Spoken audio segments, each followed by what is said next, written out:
तो जैसे प्रातः काल से सायंकाल तक की हर व्यक्ति की अपनी एक दिनचर्या होनी चाहिए। ऐसा नहीं कि आज हम 4 बजे उठे, कल 7 बजे उठे, पर फिर मन को आप कंट्रोल नहीं कर पाएंगे।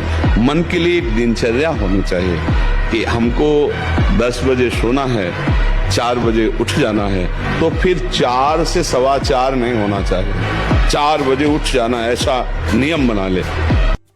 एक जिद्दी स्वभाव होना चाहिए परमार्थ के पथिक का।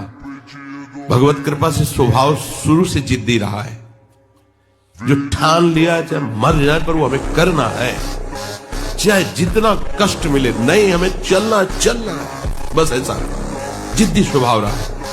आवश्यकता या केवल कपड़ा उतार के बाहर चले जाने को ही वैरागी कहते हैं क्या? किसका प्रश्न है? हमें बात समझना है। केवल स्त्री संभोग ही गृहस्थ मार्ग थोड़ी है, केवल कपड़ा उतार के फेंक देना ही वैराग्य मार्ग थोड़ी है। आसक्तियों का नाश किए बिना भगवत प्राप्ति जिसको हो गई वो हमें बता दो। किसी एक ब्रह्म ऋषि का नाम लो जो खूब भोगी और नाना प्रकार के विषयों का सेवन करने वाले और भगवत प्राप्त हुई। जिन महात्मा का नाम लोगी ना, उनके घर में खाने को भी नहीं मिलेगा। निरंतर भगवदाकार अस्थिमात्र हो रहे शरीरा और उनकी पत्नी देवी 8 पहर ऐसे तपस्वी पति की सेवा में, और फिर उनसे जो संतान हुई वो ब्रह्म ऋषि। तो गुरुजी आप जैसी बुद्धि कहाँ से मिले? ब्रह्मचर्य से। आज का नौजवान इसी से तो प्रतीत हो रहा है, चाहे वो बच्ची हो चाहे बच्चा हो। तो हमारी खोपड़ी इतनी बड़ी कि हम ब्रह्मांड को पूरा याद कर सकते हैं। अगर हम ब्रह्मचर्य से सही चले और अपनी पढ़ाई पर ध्यान दें तो कोई ऐसी बात नहीं जो हम बोल रहे। ब्रह्मचर्य ही परम तप है, ब्रह्मचर्य ही परम धन है, ब्रह्मचर्य परम एकाग्रता है। एकाग्रता ब्रह्मचर्य से आती है। आंख मूंदो या खुली रखो, अगर ब्रह्मचर्य ठीक, एक शीतलता, एक गंभीरता, और जिधर दृष्टि लगा उधर एकदम चिपक जाएगी जाके। तुम्हारे अंदर के शत्रु, बाहर का तो सब कोई ड्रामा कर सकता है, लेकिन अंदर के शत्रु तुम्हें परेशान कर रहे हैं, तुम उन पर कभी नजर की, उनको अपना माने हुए मित्र। मन जैसा कह, मन कह रहा होटल चलो होटल, मन कह रहा फिल्म देख चलो, मन कह रहा है गंदी दृष्टि करो। अरे कभी दुश्मन को पहचाना अंदर बैठा तुम्हारे, और उसको जीत गए तो निहाल हो गए, पूरा जगत जीत गए, परमानंद में मगन हो जाओगे।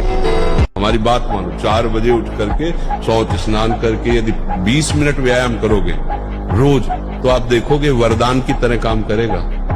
वही महान से महान हुआ है जिसने समय का आदर किया। ध्यान रखना, एक एक मिनट संभाल के खर्चा कीजिए। ये इतना कीमती है कि अगर तुम्हारा आखिरी मिनट है और तुम्हारे पास पूरी त्रिभुवन की संपत्ति हो, तो आप दांव पे लगा दो कि 1 सेकंड और बढ़ा दिया जाए तो नहीं बढ़ेगा। कि जो आपके हृदय में मन का वेग उत्पन्न होता है, ये देख ले, ये सुन ले, ये सूंघ ले, ये छू ले, ये रसास्वादन कर ले। बच्चों, इस वेग को तत्काल भागवतिक करो। अगर नहीं हो रहा तो चुपचाप सह जाओ, भगवती स्मरण करते हुए। उसके संकल्प ना बनने पावे, अगर संकल्प भी बन जाए तो क्रिया ना होने पावे।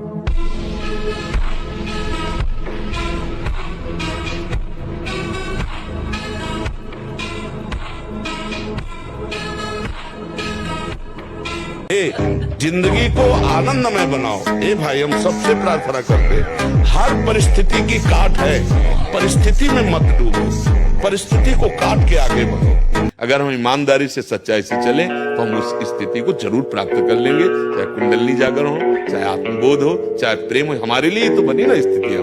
ये धोखे में काहे को रखो, ईमानदारी से अंदर बैठ के देखो। काम, क्रोध, लोभ, मोह, मद, मत्सर विजय प्राप्त किया इनका।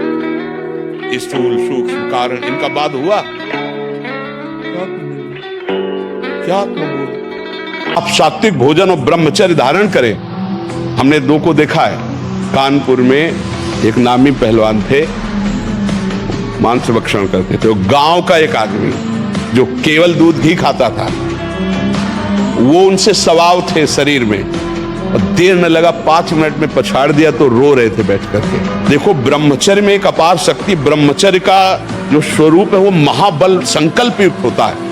हमें लगता है अगर ब्रह्मचारी रहा जाए तो संकल्प से जो बल प्रकट होगा वो किसी को भी परास्त कर सकते हो।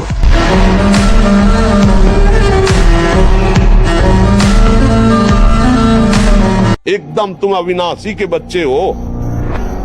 शेर का बच्चा भेड़ों के बीच में फंसकर म्यों म्यों बोल रहा है, बस। अगर दहाड़ना सीख जाए तो कोई भी उसे परास्त नहीं कर सकता। ऐसे भगवद अंश, तू प्रपंच में फंसकर अपने को इतना दीन क्यों देख रहा है? तू ऐसा है कि भगवान के दिव्यास्त्र में भी ताकत नहीं तेरे को मार सकेगा। तू अविनाशी का अविनाशी बच्चा है।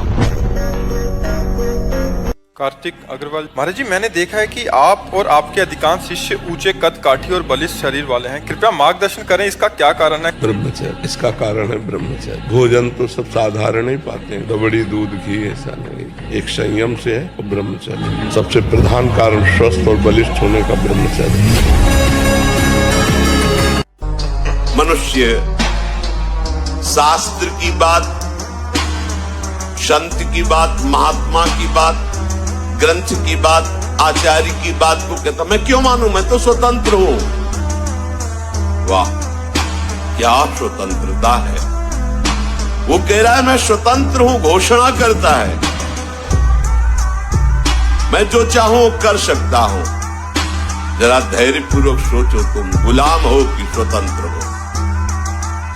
मामूली सा एक छोटा विषय इंद्रिय का तुम्हें अधीन करके पतन करवा देता, तुम्हारी दुर्दशा कर देता। तुम अपने को वीर समझते, स्वतंत्र समझते। अरे तुम ये नहीं समझ रहे कि कितनी बड़ी तुम्हारी गुलामी हो रही इंद्रियों की। ये बात अच्छे से समझ लो, अच्छे से। इस सुख का प्रलोभन देकर बांधती सुख है नहीं, क्योंकि आप उपासक हो। जब सुख में उतरोगे तो कितने दिन फिर आपको घृणा होगी कि अरे धिक्कार हमारे जीवन, फिर लौटने का चांस नहीं रहेगा। ध्यान से सुन लो, लौटने का चांस नहीं देगी माया। तुम्हारी ऐसी आंतरिक कमजोरी हो जाएगी, ऐसी वृत्तियां कमजोर हो जाएंगी कि तुम उस माया के इशारे पर नाचोगे, उसके विपरीत तुम बोलने की भी ताकत नहीं रख सकते। ये ब्रह्मचर्य पूर्ण जीवन के लिए अमृत पद है। चाहे गृहस्थी में हो, चाहे व्यापारी हो, चाहे किसान हो, चाहे और विरक्त मार्ग का तो यही मुख्य ऐसा आधार है जिसके ऊपर वो विविध प्रकार की दैवी संपदा का अनुभव करता है। और अत्यंत नमकीन और अधिक मीठा, मीठा सात्विक में है, ऊपर में वर्णन किया गया है, पर अधिक मीठा। अब पता चला गुलाब जामुन आ गए तो 10, 12, 15 तक कोई बात ही नहीं है। खीर आदि, हलवा आदि समेटते चले जाते। भैया ये कोई गोदाम थोड़ी, आते हैं थोड़ा उचित पाल हो गया, बिना औषधि के पच जाएगा। आप देख लेना, बहुत बढ़िया रहेगा। और आप सात्विक रहेंगे, आपका चिंतन बनेगा, नींद नहीं आएगी। ये साधु, ये बहुत खतरनाक ब्रह्मचर्य के लिए। अगर उपासक के हृदय में भोगों से घृणा नहीं आई है तो अभी उपासना का रंग नहीं, नाम जप नहीं चल रहा पक्का। हृदय की बात करता हूं। आप देखो, एक दिन चला के नाम देखो, 24 घंटे जलन पैदा हो जाएगी। अगर कोई आपसे बात करना चाहेगा, कुछ देखना, कुछ सुनना, कुछ बोलना, ये जहर लगने लगेगा आपको। देखो तो कर। अब आप मनोरंजन में लगे हो, किसी तरह समय कट रहा है, खाया पिया, मौज मस्ती। ये जीवन ऐसे व्यतीत करने लायक नहीं। बड़ा दिव्य जीवन है। मानव दे पशुवत थोड़ी आचरण करना। दिव्य दैवी सद्गुणों से युक्त होकर आप चाहो नारायण बन सकते हो, आप साकेतपुर जा सकते हो, आप शिव स्वरूप कैलाश में जा सकते हो। आप जो भाव चाहे दिव्य भाव में। ये जन्म मरण का दुख भोगते भोगते तुम्हें ऊबना नहीं आया। एक संकट कोई निवृत्त करने के लिए मारा घूमता है, यहां चले जाएं, वहां चले जाएं, और नाम गरज रहा है हर दुखों को मिटाने के लिए।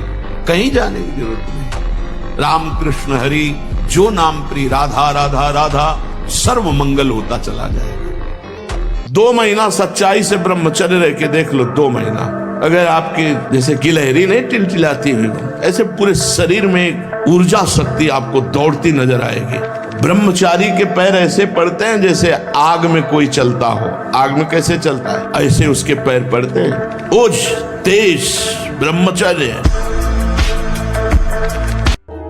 लोग रोते हैं इस बात का, हमें संसार में कोई प्यार नहीं करता, कोई अपना नहीं। तो यही तो सिद्धि है।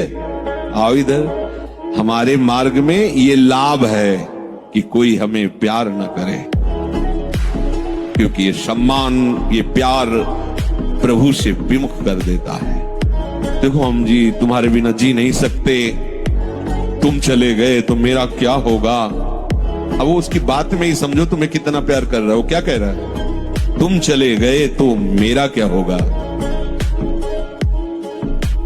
पाणी ग्रहण संस्कार ना हो तब तक ब्रह्मचर्य अवश्य रहो।